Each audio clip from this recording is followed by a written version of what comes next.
avec crainte et tremblement que je monte en avant parce qu'on a décidé de commencer ça par des questions qu'on se pose live. Je sais pas qu'est-ce que Claudine va me demander. Je sais pas ce qu'elle va me demander non plus. C'est ça. Peut-être, je sais pas. Mais dans le fond, je me demandais si on avait vraiment un message à apporter parce que, tu sais, Véro, elle a tout dit, là. Ben oui, c'est ça. Avant de commencer. Tiens, regarde, Claudine.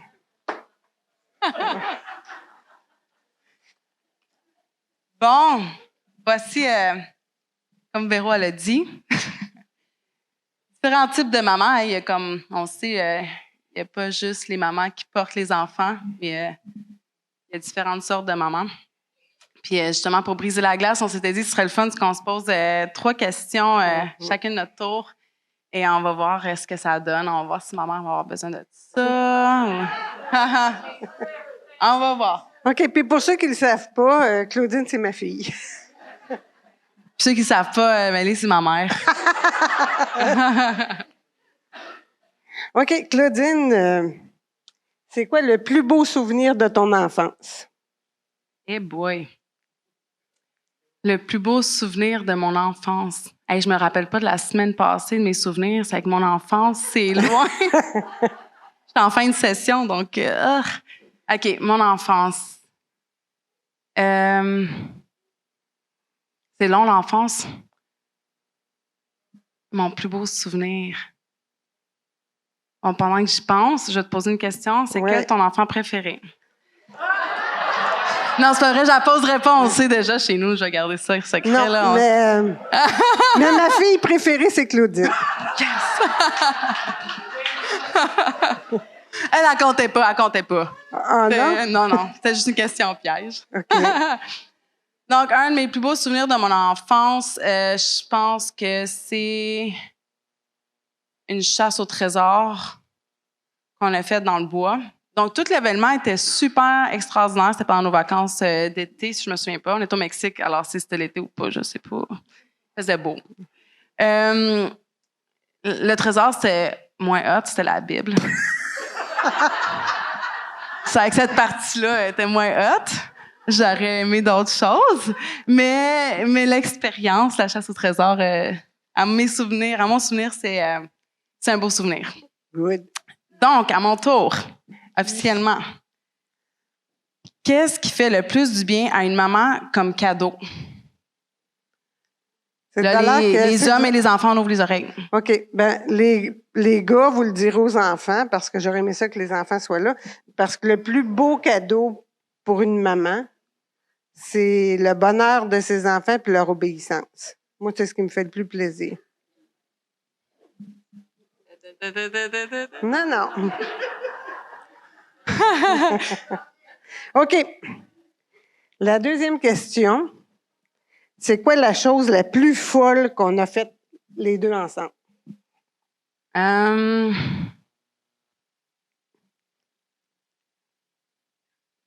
n'y a pas pensé, hein? C'est fou. On a fait des folies dans notre vie.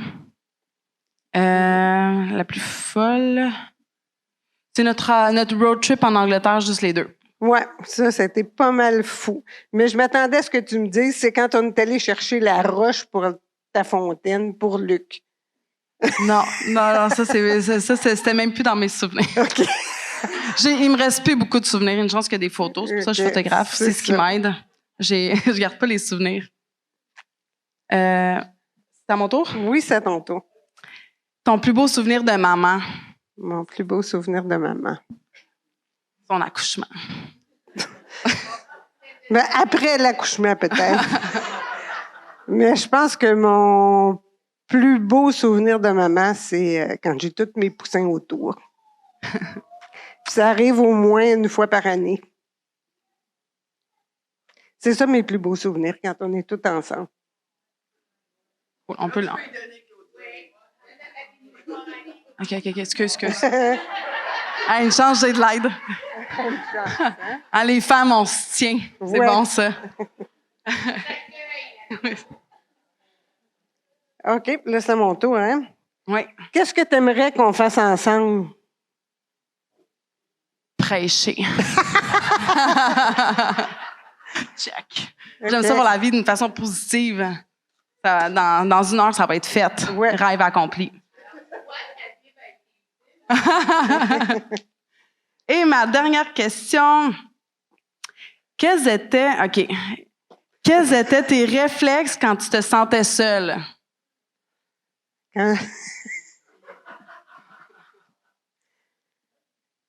Écouter la TV. C'est vrai, Luc? Ça me prend tout mon change pour vous le dire parce que c'est un peu honteux. Ben non, il n'y a pas de honte à ça, hein? On a chacun nos petits mécanismes de défense. Ouais. OK, là, on se lance dans la matière. Ouais. OK, là, vous pouvez nous aider pour cette partie-là. Ouais. C'est quoi les rôles d'une mère? On peut penser aux différentes cultures, aux différentes époques, aux saisons de notre vie aussi. Est-ce que vous reconnaissez le personnage principal dans les photos? Ben oui, c'est Lise. Mm-hmm. Donc, je vois que vous êtes une église multiculturelle. Je peux dire pour ma part que quand moi j'étais jeune, je connaissais la cuillère de bois. Donc, c'est quand même quelque chose qui est différent aujourd'hui. Hein? Aujourd'hui, tu chicanes ton enfant, tu dis « Mon grand, je pense que ton comportement n'est pas acceptable. Ça serait bien que tu songes à te remettre en question, sans brimer ton identité. Je garde une voix calme et je vais dans ma chambre me contrôler et je reviens par la suite m'excuser. Hein? Moi, dans mon temps, c'est comme « Oui, tiens. » Oui, c'est ça. C'était vite fait, c'était pas long, on n'avait pas besoin de penser beaucoup. Puis regardez, c'est efficace.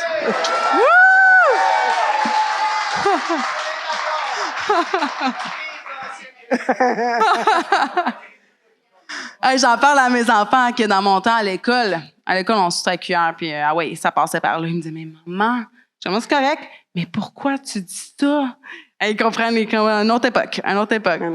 Est-ce qu'il y en a qui peuvent me parler de d'autres cultures? Oui. Mais moi, j'ai écouté un reportage récemment que c'est une mère qui parlait aussi de comment c'est vu ici. Il y a tellement de tâches. Hein, quand ma grand-mère, on dirait, est devenue mère, hein, sa tâche, c'était 6 enfants. Elle faisait partie de ceux qui travaillaient. Donc, elle avait aussi un emploi. Aujourd'hui, il y a comme 1 million de choses, 1 million de tâches.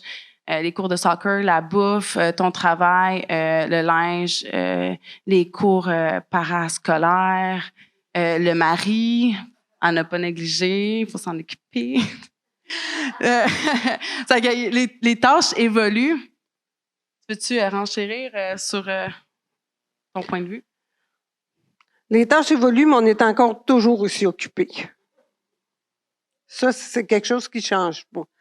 Parce qu'anciennement, peut-être qu'il y avait moins de choses à faire, mais ce qu'il y avait à faire prenait plus de temps. Moi, je me rappelle ma mère, quand il fallait qu'elle fasse bouillir l'eau, qu'elle remplisse la machine à laver, qu'elle passe tout le linge au tordeur puis qu'elle étende ça sur la corde, c'est pas mal plus long que de mettre ça dans la laveuse puis peser sur le piton. Hein? Mais on était toujours aussi occupés. Je pense que c'est le modus operandi de la vie d'une maman. Puis on a toutes nos difficultés, hein, dans les cultures, dans les époques, dans les saisons. Puis je m'étais rajouté un petit astérix. Et c'est pour ça que le premier miracle que Jésus a fait, c'est de transformer l'eau en vin. Hein, c'est sa mère qui a demandé. On avait besoin de ça pour passer à travers. Première affaire. Yes. Ouais. Puis j'ai remarqué quelque chose que j'avais jamais vu avant. Dans la Bible, dans l'Ancien Testament, c'est écrit « Honore ton père et ta mère ». C'est le premier commandement avec une promesse. Puis je pense que Jésus l'a mis en pratique. Parce que sa mère lui a demandé de faire quelque chose. Puis il a dit « Femme, mon heure n'est pas venue ». Puis je pense qu'après, il y a eu un éclair de génie qui a repensé « Je vais honorer maman, puis je vais faire ce qu'elle me demande ». Ça, ou elle a fait des gros yeux. Parce que Dieu sait que les yeux de ma mère, ils étaient puissants. La fille de Serge peut en témoigner. Elle m'a déjà dit, la fille de Serge, il n'y a personne qui est capable de faire des gros yeux comme toi. Mais malgré tous ces rôles-là, malgré toutes ces époques, ces saisons, ce qui change pas, c'est ce qui est écrit dans la parole de Dieu. C'est ce qu'on nous demande de refléter. Hein? On veut refléter ce que Dieu est. Puis c'est pour ça, quand Véro disait tantôt, tu sais, t'es pas obligé de porter une mère. Je pense que on est avec cet instinct-là, avec cet instinct-là. Les femmes, tu sais, on est maternelles, on veut prendre soin, on veut être là. Puis ça, c'est des beaux attributs de Dieu, tu sais, qu'on retrouve dans la Bible. Moi, ça m'aide dans différentes saisons de ma vie où ce que je suis comme, voyons, c'est bien difficile, c'est bien exigeant être mère. Mais je me dis, mais je suis pas obligée de tout faire, premièrement. Fait que dressons la liste, puis voyons c'est quoi que Dieu nous demande de faire. Puis le reste, les cours de soccer, là, c'est trop. C'est pas écrit dans la Bible, ça. Tu sais, avoir 100% à l'école, c'est pas écrit dans la Bible. Tu sais, ce qu'on doit être pour nos enfants, mais allons chercher ça dans la parole de Dieu. Allons chercher c'est quoi que Dieu me demande d'être. C'est quoi que Dieu veut que je sois pour mes enfants. Oui, puis qu'est-ce qu'il veut qu'on soit pour nos enfants? C'est qu'on ait un cœur pour le chercher, lui, pour que lui puisse nous aider. Parce que tout seul, on n'y arrive pas. Moi, je peux vous dire que j'ai été une maman avant et après Jésus. C'est pas mal plus facile après. Moi, j'ai été une maman après Jésus, puis c'est tough pareil. Mais c'est encore plus tough quand on ne l'a pas. Oui. Parce que des fois, quand tu l'as, tu sais ce que tu devrais faire, puis tu fais pas.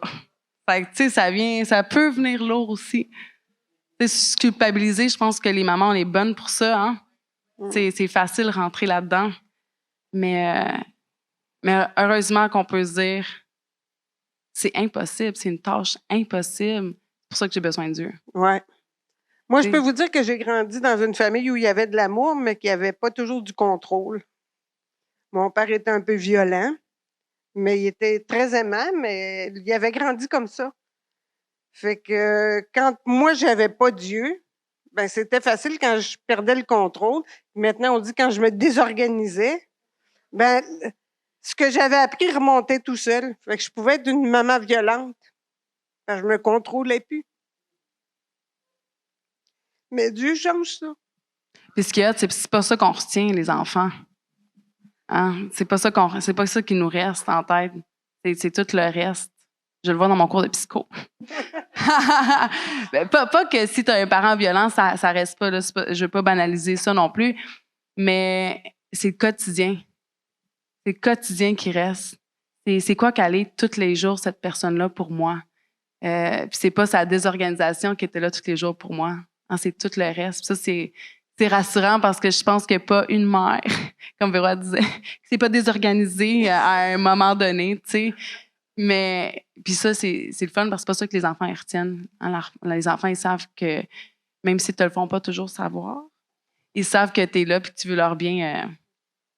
C'est que dans le fond, on se dit, on veut être le reflet de Dieu. C'est que là, ce qu'on va faire, c'est qu'on est allé chercher des versets dans la Bible qui parlent de ça. C'est quoi qu'on doit refléter? Puis les hommes, êtes-vous encore avec nous? Okay. Ouais. Parce que tout ce gros rôle-là que Dieu nous donne, ça l'aide quand on a des gens autour qui nous aident. Hein? Ça l'aide quand on a du soutien. Quelqu'un qui nous comprend, quelqu'un qui est témoin du sacrifice qu'une mère fait, dans le fond. Donc, on se lance? Oui, on se lance. OK. Dans les Proverbes, on peut lire qu'elle ouvre la bouche avec sagesse et un enseignement plein de bonté est sur sa langue. Elle veille à la bonne marche de sa maison. C'est beau, hein? Ouais. En tout cas, moi, je peux vous dire que la bonne marche de sa maison, vous pourriez demander à tous mes enfants. J'aime ça quand c'est organisé, puis que j'aime ça quand mes enfants vont être en sécurité, puis quand ils manqueront de rien. Fait que vous pourrez, après le culte, parler avec Claudine ou avec Benjamin, puis leur demander quelle était l'atmosphère avant qu'on parte en camping, pour m'assurer qu'on manque de rien. C'était pas toujours rose. Mais on manquait rarement de quelque chose. C'est vrai, l'ambiance n'était pas toujours rose. Mais bon, c'est pas de ça qu'on se souvient. Je me souviens de la chasse au trésor. Ça fait que c'est pas super. C'est bon. Aussi, moi, c'est la sagesse. Moi, la sagesse, c'est écrit dans la Bible qu'on peut en demander tant qu'on veut. Fait que quand mes enfants, ils me disent prie pour que Dieu il t'aide. Je suis comme, à chaque fois qu'on prie, les amis, là, peu importe ce qu'on te demande, là, il te donne une goutte. Dieu te donne une goutte de plus de ce que tu demandes. Pour ça, c'est important de prier souvent. Parce que le plus souvent que tu pries, le plus ton verre il se remplit. Parce que c'est pas comme Seigneur, donne-moi de la sagesse. Puis là, ça vient. Là, t'es rempli de sagesse. Hein? C'est pas comme ça que ça marche. Il donne une goutte. C'est ça, en tout cas, c'est l'image que je me donne à moi. Il me donne une goutte. Il me donne une goutte. Ça, c'est une prière que je fais souvent. Seigneur, donne-moi de la sagesse. Parce que c'est écrit, demandez de la sagesse à tous les jours, puis je le demande. Pourquoi? Parce que les modèles qui m'inspirent, à qui je veux ressembler, c'est la qualité qu'ils ont le plus. Une sagesse. Moi qui est très spontanée et directe. La sagesse, dans les fois, c'est pas tout le temps ça qui me vient en premier. Mais c'est vraiment ça que j'aspire à être pour mes enfants. Puis l'autre chose, l'enseignement plein de bonté. On apprend souvent à valoriser l'enseignement qui a plein de notes ou qui a plein de performances. Mais la Bible, elle nous rappelle de l'enseigner avec plein de bonté. Puis quelqu'un qui enseigne avec bonté, sa préoccupation, c'est de montrer puis que l'autre apprenne. Pas d'évaluer ce qu'il sait, mais d'y donner une chance d'apprendre. Puis je sais que j'ai pas été un modèle, mettons, pour Claudine, d'y donner une chance d'apprendre, parce que je trouvais que ça va pas vite quand on le montre. Puis Claudine, elle disait, souvent, je venais te voir, là, puis tu le faisais à ma place parce que, fait que j'ai pas appris à coudre, puis j'ai pas appris à cuisiner, puis j'ai pas appris parce que tu l'as toujours fait vite. Mais Dieu est bon. Parce qu'il m'a donné un mari qui aime cuisiner.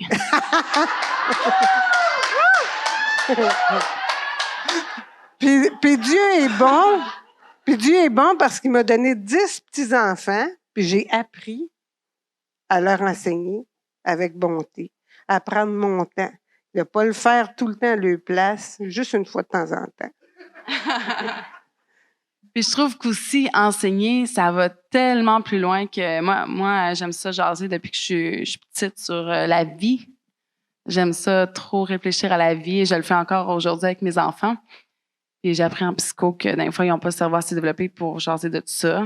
Alors, ça sert absolument à rien, toutes les discussions philosophiques que je peux avoir avec eux, sauf que il y a différentes façons d'enseigner. Puis, je pense qu'on y revient plus tard, mais je vais donner cet exemple-là tout de suite. En fin de session, là, moi, je viens envahi, anxiété de performance. Et puis, je me rappelle, dans les soupers, j'étais comme... Je regardais Luc, là.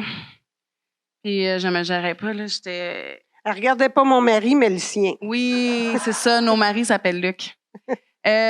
Donc, j'étais comme... Là, je fermais les yeux comme ça, puis j'étais comme... Ah.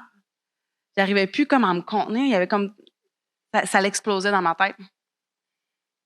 Fait que quand l'enfant a fini de prier pour remercier le repas, je suis restée 2 minutes, le temps que tout le monde se mette à jaser, puis le chaos est un beau chaos quand même, mais un chaos pareil. Je suis partie dans ma chambre, fermer la porte. J'étais comme, je vais me calmer parce qu'on dirait que j'arrive plus à être présente au souper. Je suis comme trop envahie par ma tête.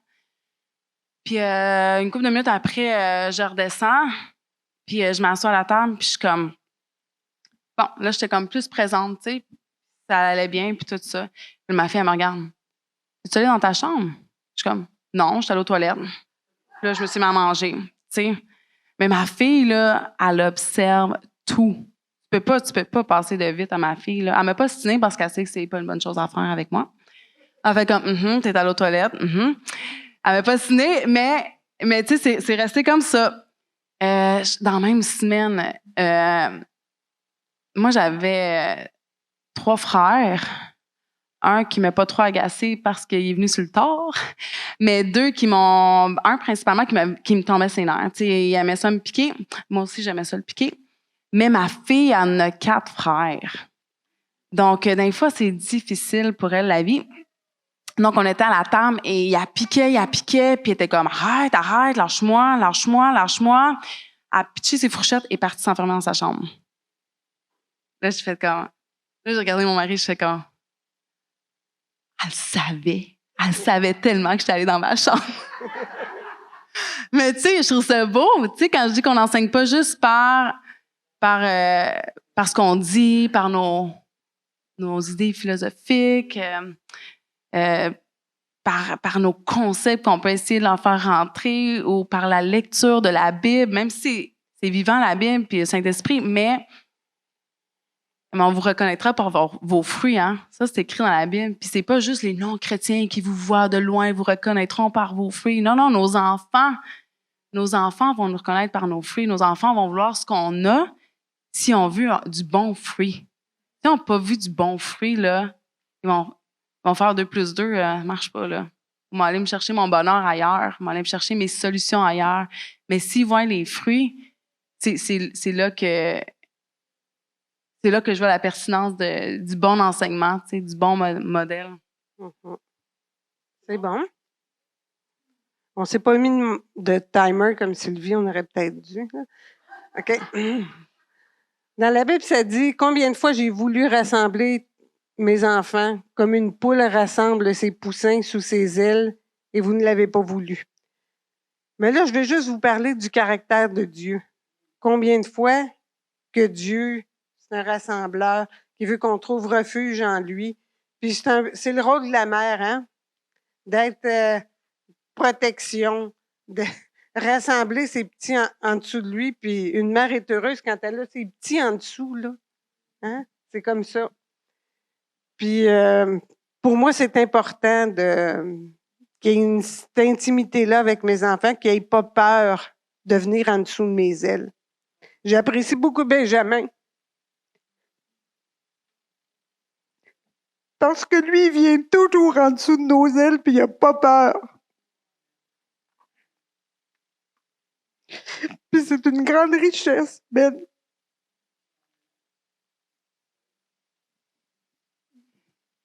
Aussi, je vais peut-être apporter un petit... quand on est des familles adoptives, moi, je suis famille d'accueil, je suis pas une famille d'accueil adoptive, mais il y a des familles d'accueil mixtes adoptives. Donc, les familles d'accueil mixtes adoptives, donc c'est comme des familles d'accueil, mais qui ont des enfants qui sont à 95% sûrs d'être adoptés. Donc, qu'une famille d'accueil régulière, on prend un 25 sous puis on tire, puis on ne sait pas s'ils vont être nos enfants, si on va partager nos enfants toute notre vie avec les parents biologiques, tu sais, on ne sait pas. Mais quand tu es une famille d'accueil mixte, donc en adoption, on dit que faut faire pendant plusieurs mois le cocon familial qu'on appelle. Tu n'es pas supposé de voir tes amis, tu n'es pas supposé de voir même ta famille, tu n'es pas supposé de voir de sortir même à l'extérieur, tu es supposé de rester chez vous pendant des mois pour que l'enfant associe-toi à son refuge. Pour que l'enfant, quand il se fait mal, il sache vers qui se retourner. Il sache. Tandis que si tu vas voir ta mère, qui est grand-mère, qui capote que tu as un nouvel enfant dans ta vie, puis si l'enfant il tombe, mais la grand-mère va venir prendre soin. C'est que là, l'enfant est comme, OK, il y a plusieurs personnes qui prennent soin de moi. OK, je sais pas. OK, c'est qui? Vers qui je me tourne? On veut éviter ce conflit-là chez l'enfant, même si c'est une belle intention. On veut vraiment que, quand je me fais mal, ma sécurité est dans mes parents. Ma sécurité est là, puis ils vont toujours, à chaque fois que je tombe, à chaque fois que je me fais mal, à chaque fois que je suis pas sûre, c'est chaud, pas chaud. Hein, les enfants, ils font comme, tu sais, souvent ils font le petit regard, oui, non, oui, non. Tu sais, pour te demander une permission, pour voir si tu es en accord, pour tout ça. Puis on veut que les enfants ils développent ce réflexe-là de se retourner vers les parents, ça les apaise, les enfants, d'avoir les parents proches. Ça les apaise de savoir, il y a la réponse. À un moment donné, Kat, qu'on n'a pas toutes les réponses, mais tu sais, que jeune enfant, il sache vers qui se retourner. Puis, tu sais, en tant qu'enfant de Dieu, on doit avoir ce réflexe-là de se tourner vers Dieu quand on n'a pas la réponse à tout, tu sais. Puis ça, je trouve qu'un enfant qui se retourne vers une mère, c'est parce que la mère, elle a réussi sa job. C'est parce qu'elle a vraiment créé cet attachement-là avec son petit. Merci, Ben. Nous autres, on avait la cuillère.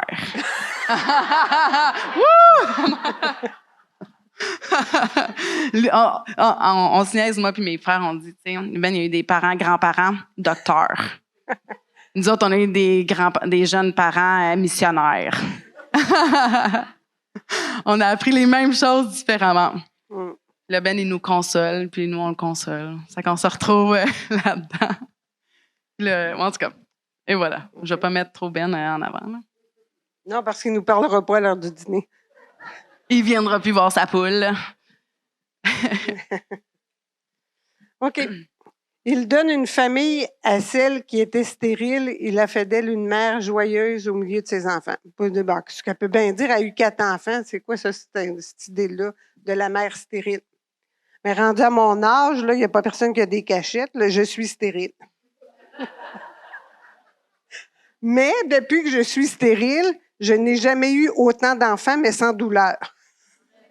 J'ai 10 petits-enfants. Puis c'est pas parce que je suis pas leur mère que je les ai pas adoptés dans mon cœur. Puis ça vaut au niveau réel, puis ça vaut au niveau spirituel, puis ça va à tous les niveaux. Que c'est pas parce qu'on a un utérus qui fonctionne pas ou qui fonctionne plus ou qu'il n'y a pas ce qu'il faut pour fonctionner que Dieu nous donne pas une famille. Là, je suis en train de me demander pourquoi j'ai écrit identité. On l'a vérifié pourtant ensemble. Mais oui, absolument. Donc, moi, je n'étais pas supposée avoir d'enfants selon les médecins. C'est pas ce médecin-là, il est correct. C'est pas lui qui m'a dit ça. Qu'est-ce qu'ils en savent? Puis j'ai appris ça une fois mariée. C'est souffrant pour une femme d'apprendre ça une fois mariée que tu pourras pas avoir d'enfants. Même si ado, moi, je voulais pas mettre d'enfants dans ce monde cruel. Il n'y avait rien de bon à offrir. Les hormones, ils viennent. Elle voulait pas être une mère terrible. Mais tu sais, les hormones, ils arrivent puis tu as le goût d'être mère quand même, là, dans ce monde terrible-là. Là. C'est les hormones, c'est fort. Mais c'est ça. J'ai comme eu un kiss qui a éclaté. On a failli m'enlever un ovaire puis ils m'ont dit t'as 25% de chance de tomber enceinte puis une fois enceinte, t'as 75% de chance de perdre cet enfant-là en fausse couche. Ça, tu sais, j'étais quasiment pas triste pour moi, mais pour mon mari, j'allais dire le F-word. Zut! Il est pogné avec moi, puis je pourrais pas lui donner ça, tu sais. Je suis comme, Colin, tu sais, c'est dur pour une femme de vivre ça. Puis on était... puis là, j'avais parlé d'être famille d'accueil. Il était comme, nope. Non. Puis ça, c'est jeune marié, là, notre première année de mariage. Puis pas longtemps après, on est allé 1 an au Mexique, travailler dans un orphelinat. Puis le hasard a fait en sorte que on a pris en charge 3 enfants. Donc, ils dormaient pas chez nous, mais on s'en occupait du matin au soir. On faisait des devoirs avec eux, ils soupaient avec nous, puis tout ça. La mère a travaillé au champ toute la journée, donc on les avait pris sous notre aile. Donc, sans que je sache, Dieu a adouci le cœur à mon mari par rapport à l'idée d'être famille d'accueil. Et puis, mon père avait une amie au Mexique qui habitait en ville, puis je l'avais croisée. Et puis, tout comme bonne personne qui voit un spécialiste par hasard à un certain niveau vide son cœur par rapport à ce qu'il vit. Ah, mais docteur, saviez-vous que moi, je pourrais pas avoir d'enfant? J'ai dit ça, c'est une gynécologue au Mexique. J'avais dit ça en pleurant. Puis j'avais vidé mon cœur par rapport à tout ça. Puis elle, aucune émotion. Très froide par rapport à ce que je vivais. Et elle m'a dit, si tu veux, avant de retourner au Canada, tu vas être enceinte. Je te prends en charge, puis j'étais enceinte avant là. Je fais, wow! No, what? Pas là? Hein? Ça fait que, mais elle m'avait dit, ben oui, elle dit, là, il dit, c'est n'importe quoi, là. Elle dit, si tu es stressée de même, c'est sûr que tu tomberas jamais enceinte. Mais si tu te gères, puis gère ta fougère. Puis tu m'aides à... Puis je te suis, avant que tu retournes au Canada, tu vas être enceinte. Elle m'a donné une sécurité épouvantable. Donc, j'étais pas prête à tomber enceinte. Mais dans ma tête, c'est comme, si ça marche pas, je reviens au Mexique. Je vais aller la voir, quand je serai prête. Donc, c'est ce que je m'étais dit. Elle m'avait vraiment enlevé le stress, puis ce fardeau-là, puis cette souffrance-là. Puis en revenant du Mexique, on regardait le journal, là, dans le temps qu'il n'y avait pas tant Netflix puis tout ça. On s'entertainait autrement. Puis il y avait comme une annonce pour famille d'accueil, une soirée d'information. J'ai fait, hey, ça nous engage absolument rien, mon amour. C'est là. On pourrait juste comme y aller. Puis il avait fait, ah ouais, go. Il était full. Il était plus ouvert, à ma grande surprise, à cette idée-là. Ça fait qu'on est allé à la première rencontre, coup de cœur, je dirais. Et on a décidé d'entamer les démarches extra-intrusives de devenir famille d'accueil parce qu'ils te posent toutes les questions inimaginables. Et pendant les démarches, j'ai dit à Luc, on s'essaye-tu, tu sais, d'un coup, là, ça nous prend 10 ans puis que ça marche pas, on n'a rien à perdre. Il a fait, go. 3 semaines après, j'étais enceinte, positif. C'est avec la gynécologue, elle avait raison. Donc, j'ai réussi à être mère biologique, on va dire. Puis, après ça, la DPJ, moi, j'ai détesté être enceinte. Vraiment, chapeau aux mères qui aiment la vie, qui poussent en eux. Moi, je suis pas de ce genre-là. J'étais contente d'avoir eu mon enfant, mais moi, j'avais de la morphine, puis j'étais couchée 3 mois avant que j'accouche, là, donc c'était rien de comment dire, magique et merveilleux pour moi. C'est pas l'exemple que j'avais de montrer parce que pour moi, être enceinte, c'était vraiment des belles périodes de ma vie, que je pétais le feu, j'avais pas de nausées, j'avais pas de aucun symptôme désagréable, puis non. Ouais, moi, j'ai souffert et mon mari en a souffert plus. C'était horrible. Je m'excuse, mon amour. Donc, après, c'est la moyenne d'âge à l'époque, parce que j'ai fait mes démarches à la Naudière pour des familles d'accueil, était de 52 ans. Des familles d'accueil d'âge moyen qui accueillaient des enfants. Puis nous autres, on trouvait que ça avait aucun bon sens. Avec des petits jeunes naïfs de la vie, la DPJ était très intéressée. Et ça n'a jamais été pour nous un obstacle d'être chrétien. On l'a dit, on a été extra transparent avec eux. Ça n'a jamais été un obstacle. Donc, c'est eux qui nous ont rappelé. « Es-tu encore intéressée? » Et moi, j'étais grandement intéressée. Loin de moi l'idée d'être enceinte encore une fois dans ma vie. Donc, on est devenus famille d'accueil. Puis, je vous dirais, les 7 premiers mois, je pleurais beaucoup, beaucoup parce que j'étais là, Colin, j'aime pas de la même façon mes enfants en famille d'accueil que j'aime mon enfant biologique. Puis ça, c'était comme une autre souffrance à vivre en tant que maman. Tu sais, on dit mère joyeuse au milieu de ses enfants. C'est pas mes enfants. Pourquoi? Ben, c'est mes enfants, mais pourquoi je suis pas heureuse? Pourquoi je souffre à ce point-là? Pourquoi? Pour expliquer une différence, mettons que mon enfant se serait coupé intense. Ézéchiel, je le prends, je le serre et au niveau émotif, c'est le chaos. Et je suis zéro rationnelle, puis je le tiens, puis j'ai peur, puis je vis ça émotionnellement. Si un de mes enfants de cœur fait ça, je suis comme « Oh mon Dieu, go, on appelle les urgences. Non, je suis full efficace. » Mais j'aurais donc aimé ça, les prendre, puis sentir ça. Puis on va se le dire, ça faisait quand même juste 7 mois qu'il était chez nous, là. Ézéchiel, je l'avais quand même porté 9 mois. J'ai quand même vu une différence après 9 mois. Un autre sujet, mais je trouve ça intéressant. Mais Dieu m'a montré, est-ce que t'aimes Ézéchiel comme t'aimes ton mari? Comme, non, vraiment pas. Dieu merci. Mais je l'aime autant. J'aime autant Luc que j'aime Ézéchiel. C'est juste un amour différent. Puis j'ai réalisé que mes enfants de cœur, c'était la même chose. J'étais comme, Caroline, OK. Je les aime à la folie, ces enfants-là. C'est juste un amour différent, tu sais. J'ai réalisé que oui, on peut être une mère heureuse puis épanouie, puis ça m'a enlevé un gros fardeau que Dieu m'a donné ce cadeau-là de voir ça sous cet angle-là. Puis tu sais, toutes les mères qu'on devient à différentes étapes de la vie, je suis sûre que ma mère, elle n'aime pas mes enfants comme la même amour qu'elle nous avait. C'est comme des amours différentes qui existent. Puis j'ai vraiment réussi à vivre ça puis à être heureuse là-dedans aussi.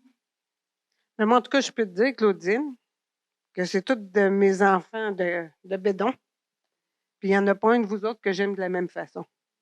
Parce que chaque enfant est unique, puis il vient nous chercher d'une façon différente, puis on connecte d'une façon différente, mais on vous aime tous pareil. Tous autant, mais d'une façon différente. Fait que je t'aime autant qu'Étienne.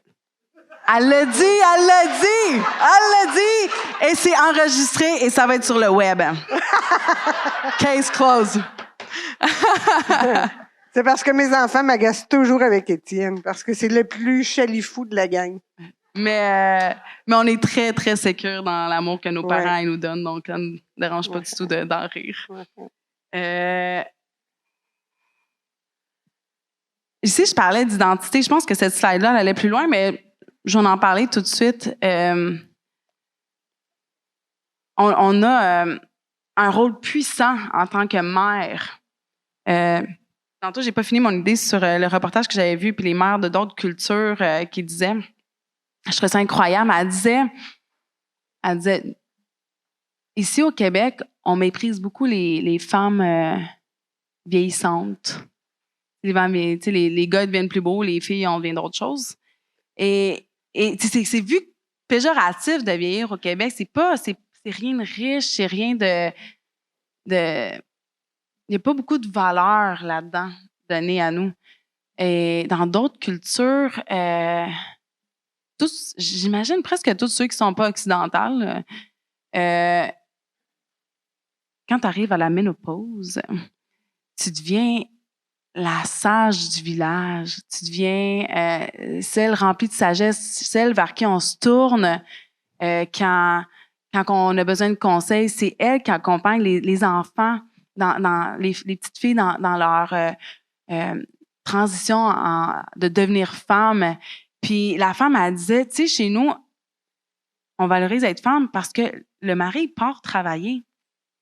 C'est nous qui décident ce qui arrive avec le futur de notre nation. Parce que c'est nous qui éduquons nos enfants. C'est nous qui leur transmet les valeurs. C'est nous qui va décider comment cet enfant-là va être formé.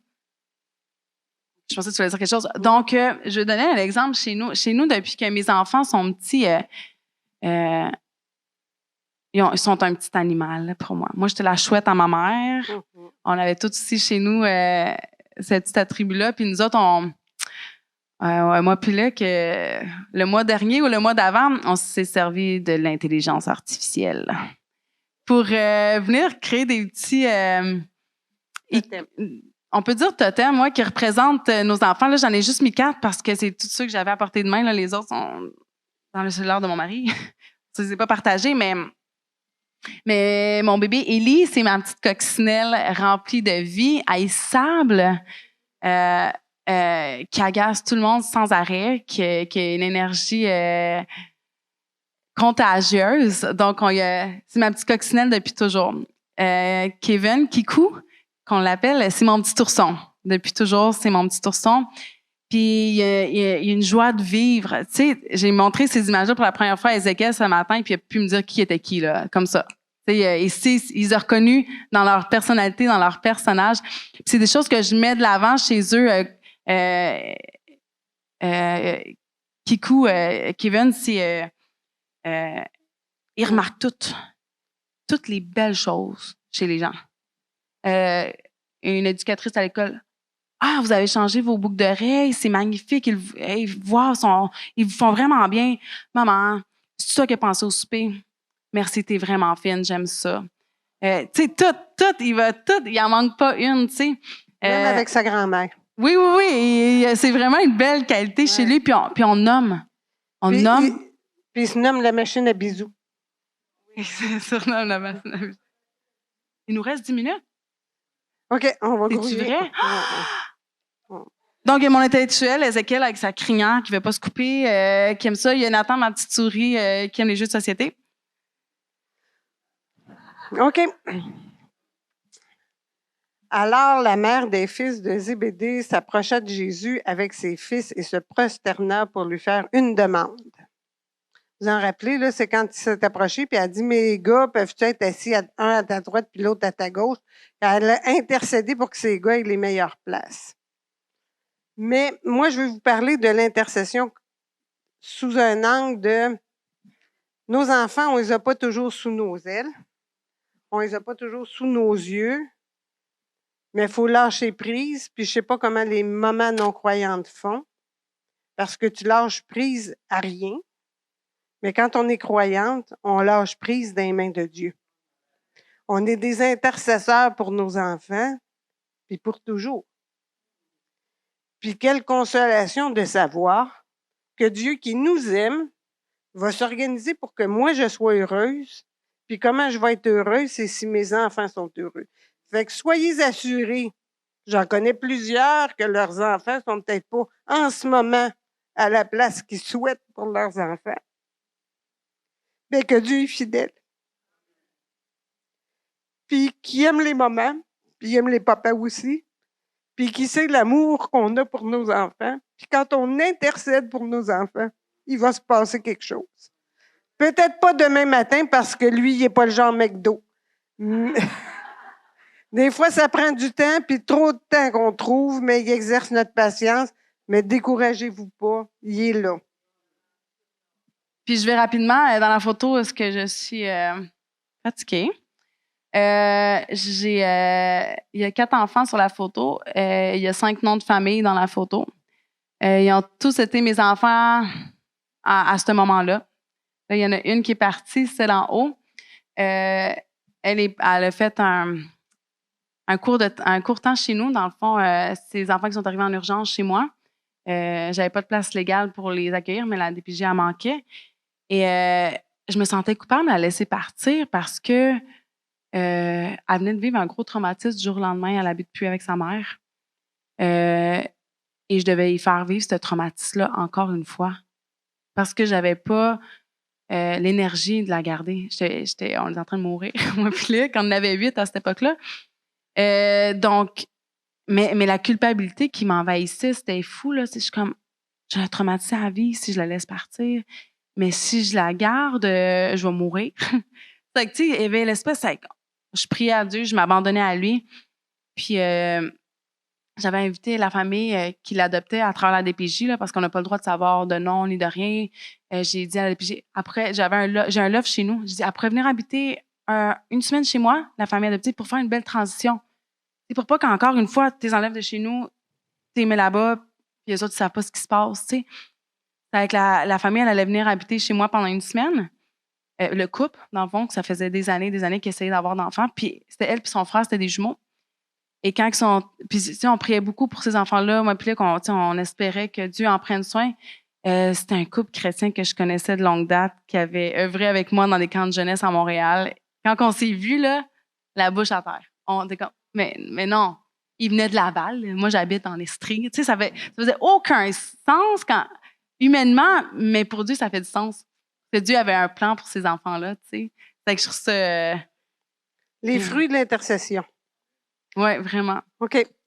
Je ne vous lirai pas le verset, mais vous vous rappelez l'histoire de Naomi et Ruth?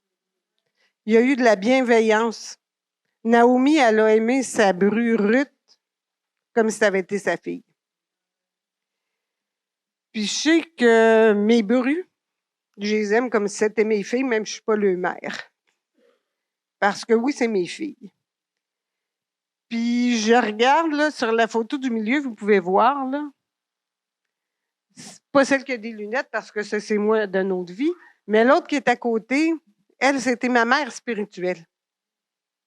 On n'a pas de ressemblance physique, hein?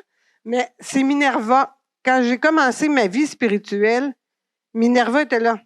Ben non, ils parlent fort, là, puis ils mettent de l'huile, puis ils crient, là, mais c'est pas grave, là. Dieu, c'est pas ça, là. Puis là, elle me rassurait de toutes les affaires que je comprenais pas. Dans quelle langue qu'ils parlent? Là, je comprends rien, Mini, puis ça me fait peur. Ben non, Lise, c'est pas grave, garde. Elle était toujours là pour me rassurer, pour me ramener à ma place, pour me dire, ben non, Lise.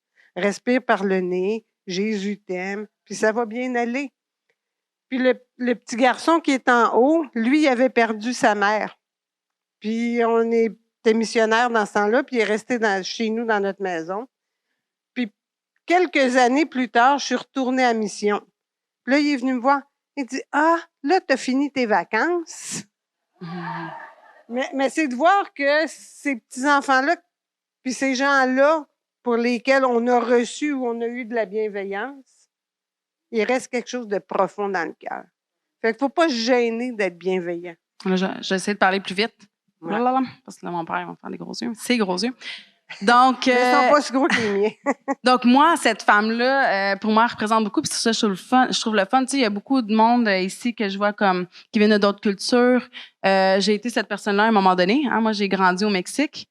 Donc, j'étais la petite châtain aux yeux bleus qui voulait donc être mexicaine. Et j'avais pas de famille. J'avais pas de famille quand j'étais jeune au Mexique. Mais elle, c'était ma tante. Puis j'avais des grands-parents, puis j'avais d'autres tantes. Je m'étais créé ma famille. Tu sais, puis même si c'était pas de sang, tu sais, il y a moyen d'être une mère pour ces personnes-là, une tante, une grand-mère, tu sais.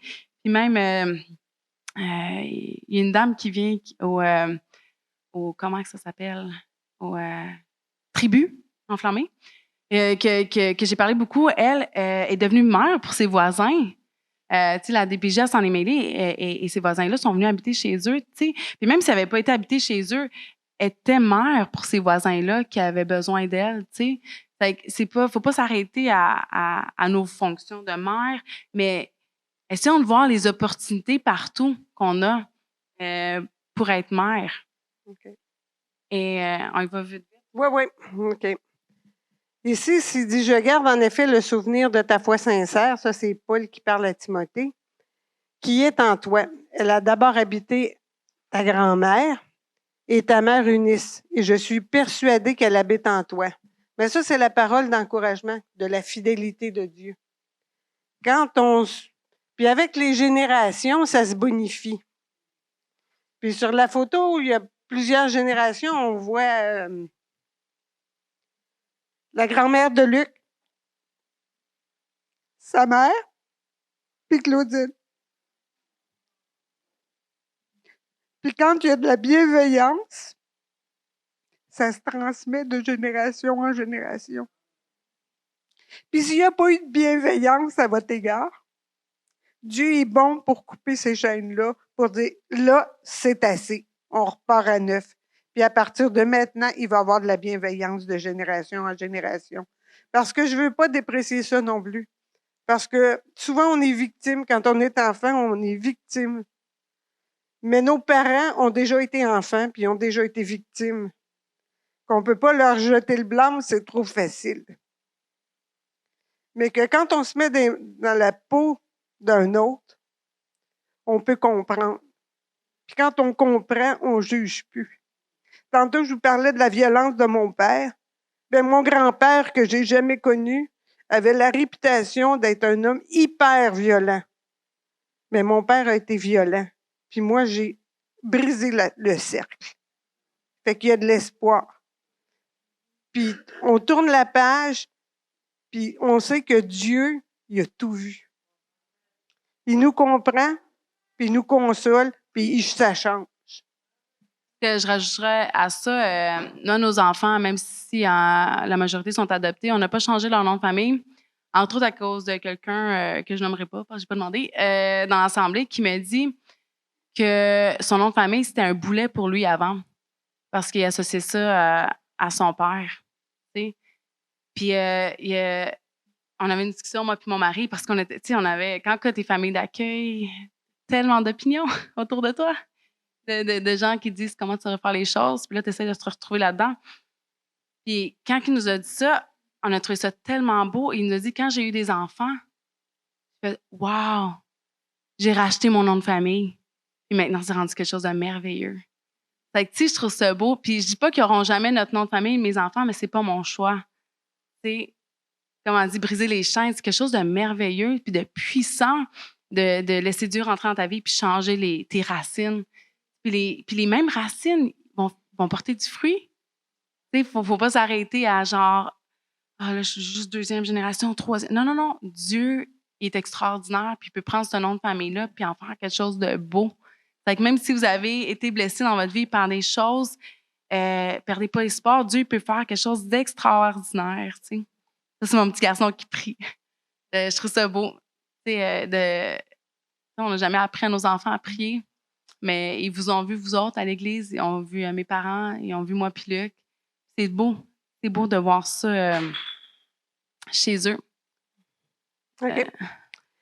Dans Ézéchiel, ça dit, la fin d'un verset, « Telle mère, telle fille ». Ben, moi, je peux vous dire que plus on passe de temps avec Dieu, plus on finit par y ressembler. C'est comme des gens qui vivent chez nous, on dit « Ah, il y a des airs de famille ». Les petits-enfants chez Claudine, ils ont des airs de famille. Je me le fais dire, le petit blond, il ressemble à son père, Ézéchiel, puis tous les autres, ils ressemblent à sa mère. Hein? Je dis merci. OK. Ben, c'est la même chose avec Dieu. Plus je passe de temps avec Dieu, plus j'ai de chances d'y ressembler. Fait que la clé, passons du temps avec lui. Je vais vite, là. Là, j'ai changé 2 mots dans la Bible. On n'est pas supposé de faire ça. Je risque l'enfer, mais je l'ai risqué. Donc, j'ai changé le « il » pour le « elle ». Elle est comme un arbre planté près d'un courant d'eau qui donne son fruit en sa saison et dont le feuillage ne flétrit point. Tout ce qu'elle fait lui réussit. OK. Si vous avez déjà remarqué un arbre, l'arbre, il dit pas « Ah ben, faut que je me force, là, je veux des fruits. Ah, je vais me forcer. Ah, les fruits n'arrivent pas. Qu'est-ce que je peux faire? » Non! Les fruits, ça découle de où on est puis de quoi on se nourrit. Mais nous autres, on est plus chanceux qu'un arbre parce qu'il y a des arbres qui fleurissent parce qu'ils sont proches d'un cours d'eau. Mais nous autres, on peut décider où est-ce qu'on va mettre nos racines. Fait que si je me décide de mettre mes racines à la bonne place, j'ai pas besoin de me forcer. Les fruits, ça pousse tout seul des pommes. Il n'y a personne qui tire dessus pour qu'ils sortent. L'arbre, il force pas. Les fruits viennent tout seuls quand on est planté à la bonne place puis qu'on est alimenté. Il y en a des personnes, malheureusement, qui sont plantées à la bonne place, mais qui ne s'alimentent pas. Fait que ça fait un temps, là, mais ça prend plus que ça. Il faut être à la bonne place, puis s'alimenter, puis même être pollinisé. Hein? Ça, polliniser, là, c'est juste nos frères puis nos sœurs dans la foi qui peuvent faire ça. Hein? Fait que soyons des arbres qui portent du fruit. Ouais? Puis tout ce les réflexes qu'on a dit, c'est pas des choses, des réflexes faciles d'intercéder pour nos enfants. Faut que tu t'arrêtes. Faut que tu le fasses. C'est plein de petits sacrifices. Déjà, une mère, hein, c'est une vie de sacrifice, mais faut les faire. Faut les faire. Oui, Dieu a mis plein de dons en nous. Faut les cultiver. Faut les cultiver. Puis même si ça demande un effort, un sacrifice, ça porte du fruit. Ça en vaut la peine. Oui, puis aucun sacrifice n'est sans victoire. Puis ça, c'est ma victoire.